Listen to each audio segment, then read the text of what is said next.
Imagine, the year is 2015. Disney Infinity just died.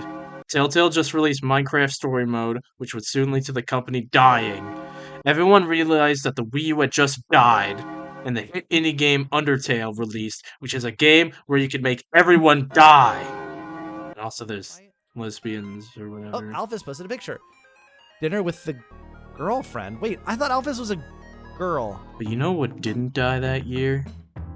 The Jackbox Party Pack. Because they released a full-blown sequel this year. And sadly, it wasn't given a physical release by Telltale.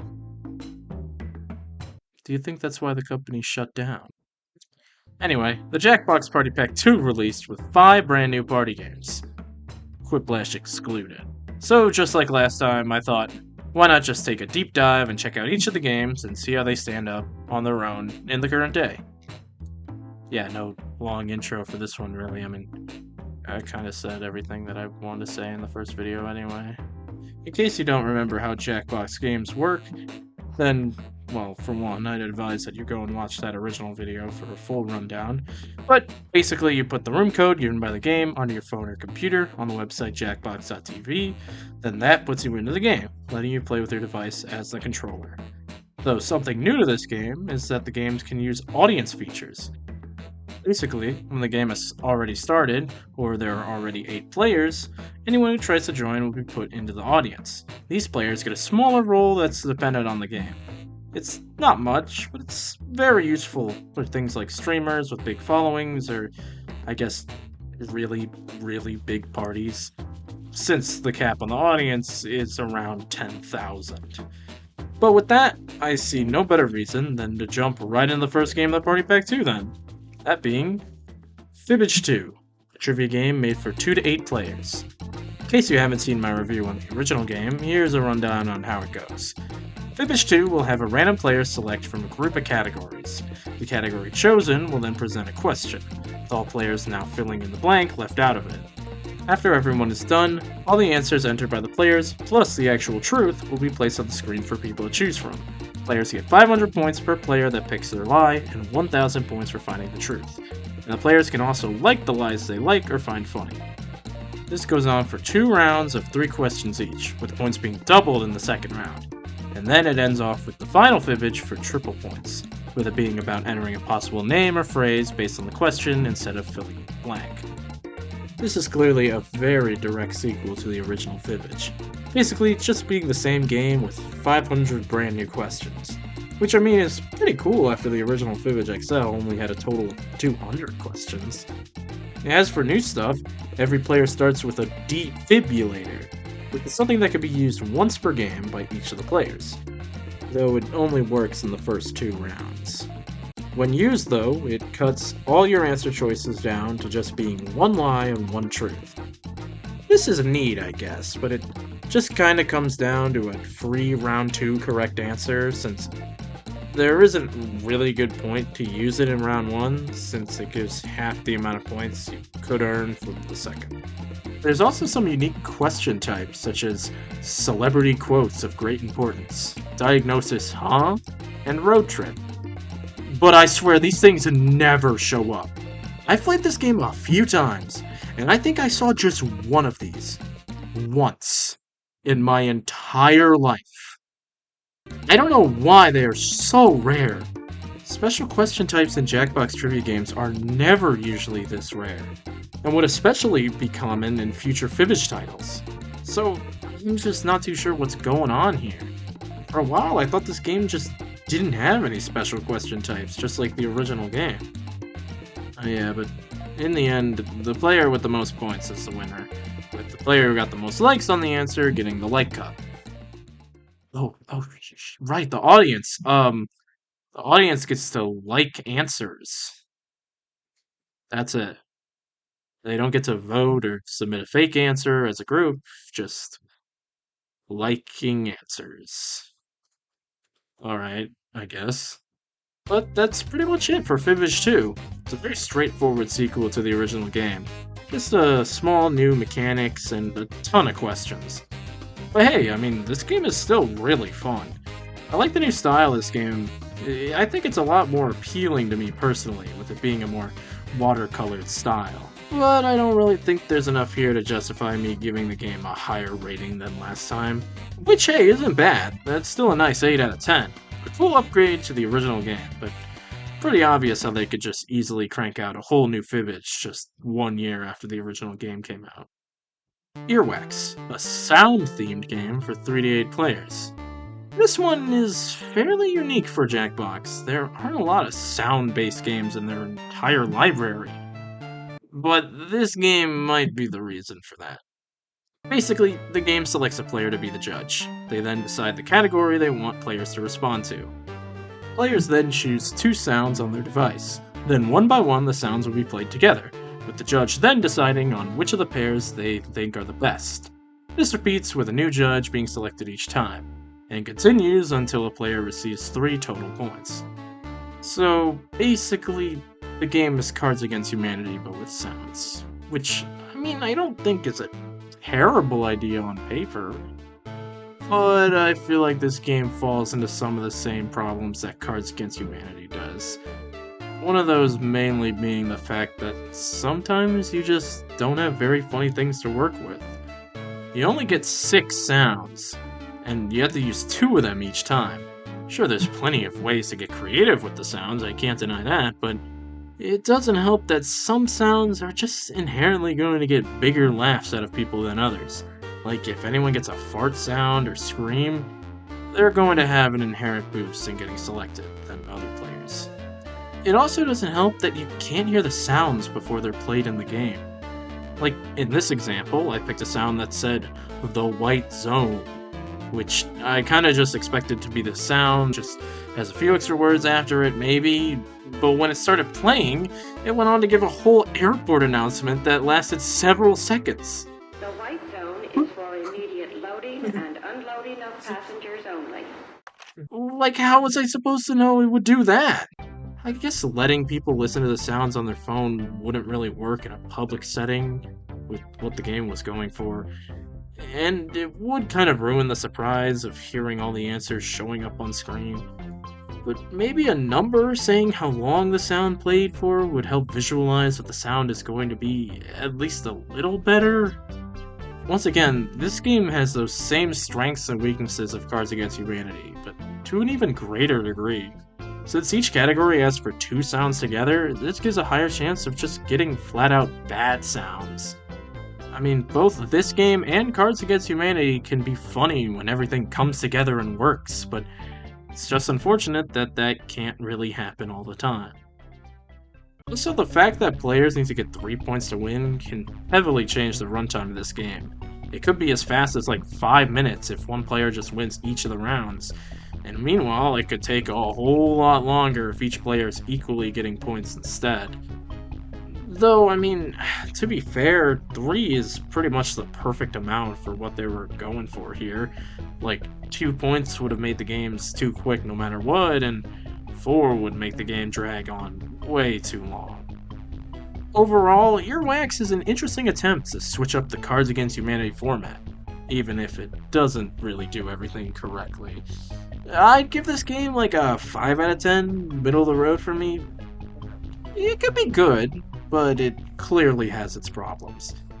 But I wouldn't say it's nearly as bad as some of the Pack 1 offerings. Also, I saw this really weird bug while playing the game. What?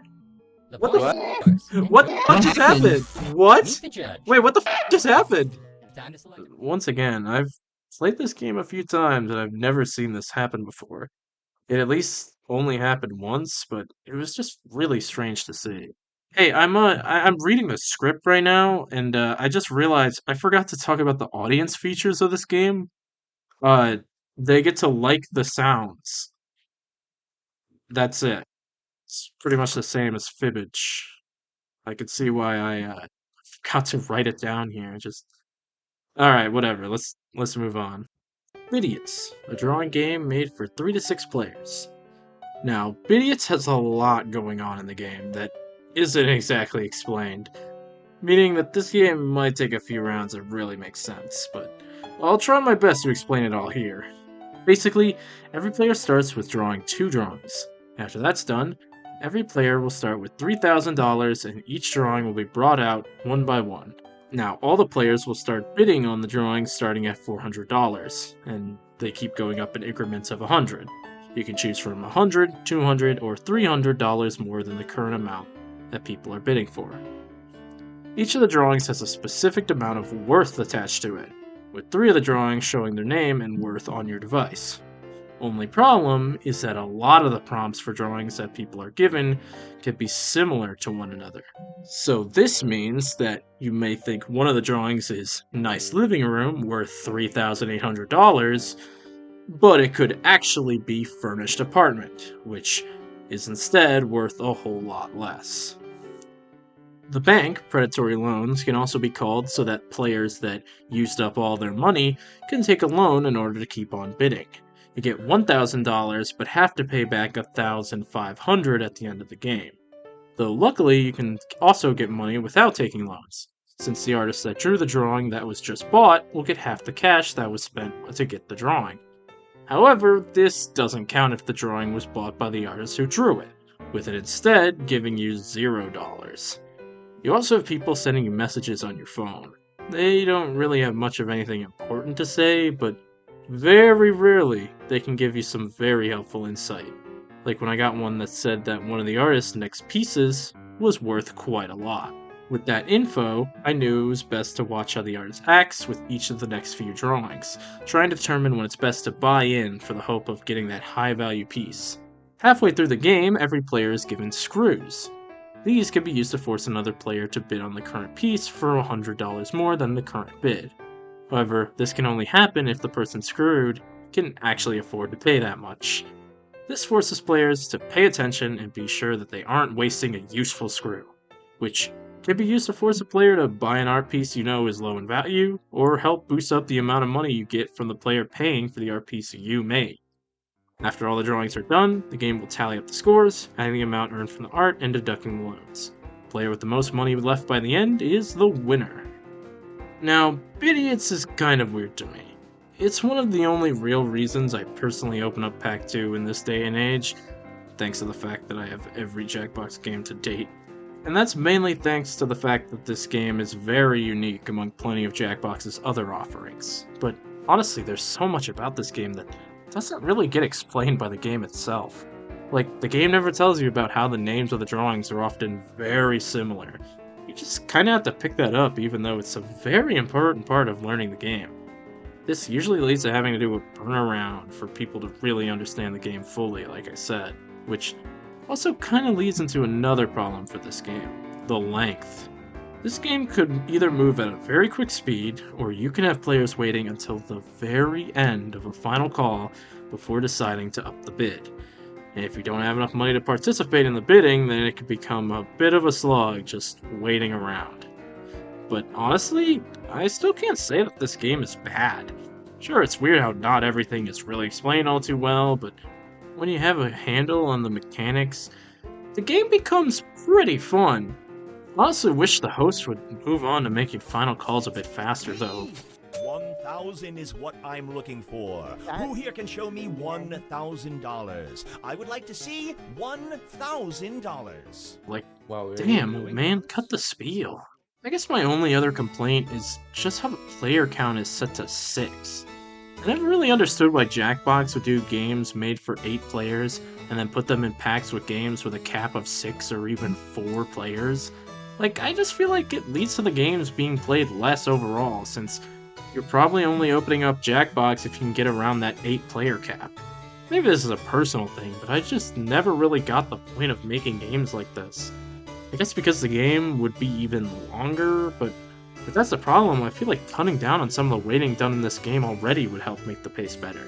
Like, there's already a fairly long wait between waiting for the drawings to come on screen and, like I said, the host's just talking while we're waiting for the bid to finally end. Personally, I feel like it's fair for games to get a bit of a penalty for this, unless they really deserve the low player count to work well. And in my opinion, Bidiots doesn't really feel like one of those games. Oh, and the audience doesn't exist in this game. I guess fair enough. With how simple some of the other audience features in the pack have been, I can't really see what they'd have the audience do here. Though overall, I'll give this game like a 6 out of 10. I think it's got some cool ideas. It just could have had a lot more thought and effort put into it. Though I can't lie and say that I do still open this one up from time to time. Quiplash XL, a writing game made for 3 to 8 players. Oh yeah, baby. We finally made it to Quiplash. This is one of those Jackbox games that I feel like everybody knows about, and can agree is one of the all-time greats. For anyone that is somehow watching this video without knowing how it works, basically each player will get 2 prompts on their device, either asking to fill in a blank or write a name or phrase. 2 people will both get the same prompts, and after everyone submits their answers, the prompts will be shown on screen one by one. The 2 answers submitted by the different players will be put head to head, with the other players voting for which one they find funnier. Players will get points depending on the amount of votes that their answer gets, along with 100 extra points if they get more points than the other player. Meanwhile, if one player gets all the players to vote for their answer on a question, that will be a Quiplash, giving you a nice 250 points for winning. This goes on for 2 rounds, with the points being doubled in round 2. After this, the players will enter the last lash, a final round with just 1 question. The points here are tripled, and all the answers to this question will be put on screen at the same time. All players then get to vote for either 3 separate answers, or they can put multiple votes on the same answer if they really think it's that funny. After that, the players will all be shown their final scores before announcing the player with the most points as the winner. This is another one of those simple yet undeniably amazing Jackbox games. It's purely a game of who can make the funniest joke in the group. It's like Cards Against Humanity, but without any of those restrictions, except for the limit on the characters you can type, obviously. This is also the clear best game of the pack for the audience, since each of the players in the audience can vote for which of the answers they think is funnier. And this will each be added as a single vote per person, meaning you can have up to 10,000 people all swaying the votes. This game is always a good time as long as the jokes don't fall flat. But that's not even the fault of the game, since the prompts are open-ended enough to allow for any amount of jokes to be written. Yet, as much as I think this game is perfect, I do have to admit, the final round just isn't very good. Now don't get me wrong, I think it's a fun idea to have all players answering the same prompt. The problem is just the points they give out. Even though triple points sounds like a lot, it's 3,000 total points that's getting stretched thin across 8 players. I just don't really find that the standings change that much after the final round, unless things were already very, very close. But I mean, besides that, this game is a 100% Jackbox classic. Something I feel like helped launch the company and the party packs into the spotlight. The only strange thing to mention is that Quiplash was another standalone Jackbox game, the only game in this pack to really be released this way. Simply, the version in Pack 2 is pretty much the original standalone game, but with the Quip Pack 1 DLC. You know, Quip Pack 1 of 1. There were no other packs, so I'm not really sure why they named it this. But hey, Quiplash plus its DLC was only $11, and here it's with 4 other games for $25. I mean, if you like Quiplash a lot and only want Quiplash, then I guess you can save your money and just buy Quiplash on its own. Though, personally, I don't really think it's worth buying any of the standalones unless you really, really like the game, or they're on sale for really cheap. At the end of the day, though, Quiplash is a really damn good game. But the final round is holding it back ever so slightly for me. So personally, I'm going to have to give this game a 9 out of 10.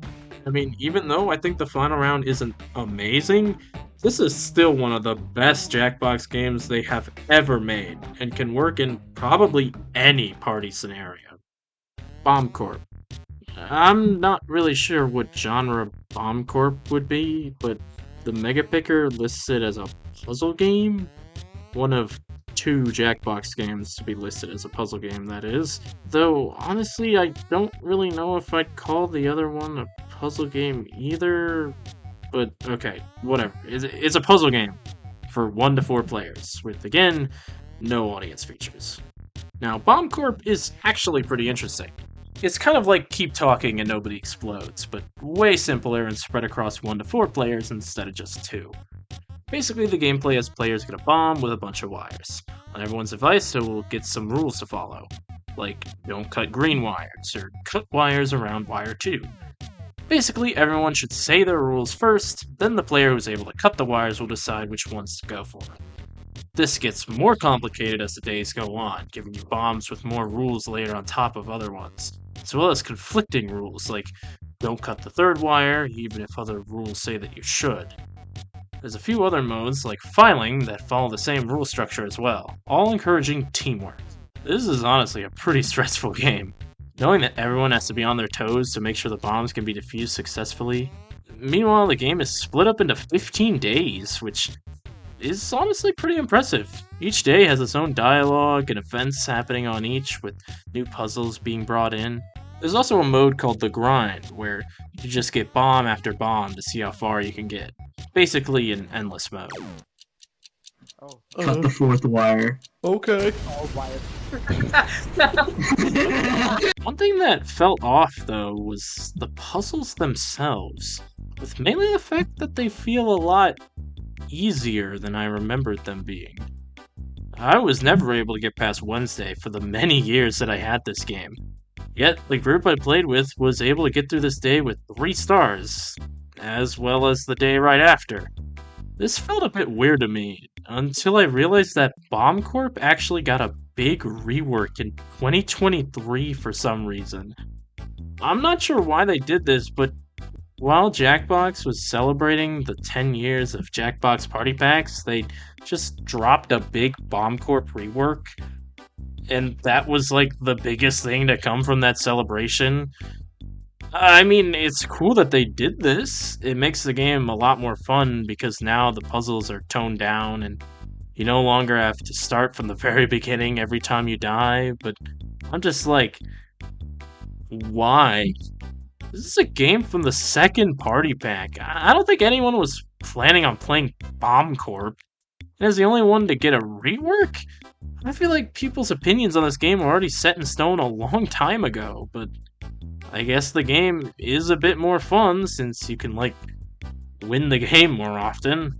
So I guess I'll give the game a 5 out of 10 instead of the 4 out of 10 I was thinking about giving this. It's still fun working together to defuse the bombs while going for a good score, and being able to pick right back up at the place that you died helps the game not become annoying as your team dies at filing for the 8th time, and yet you hear the damn Wednesday starting talk all over again, where he goes, Wednesday, my least favorite day. Come on, Greg, keep it together. Sure, I do feel the same way as I do about Bidiots when it comes to this game having that weird 4-player cap. But hey, I feel like this game would actually be way too much to handle with more than 4 players. So I can't really knock the game all too much for that.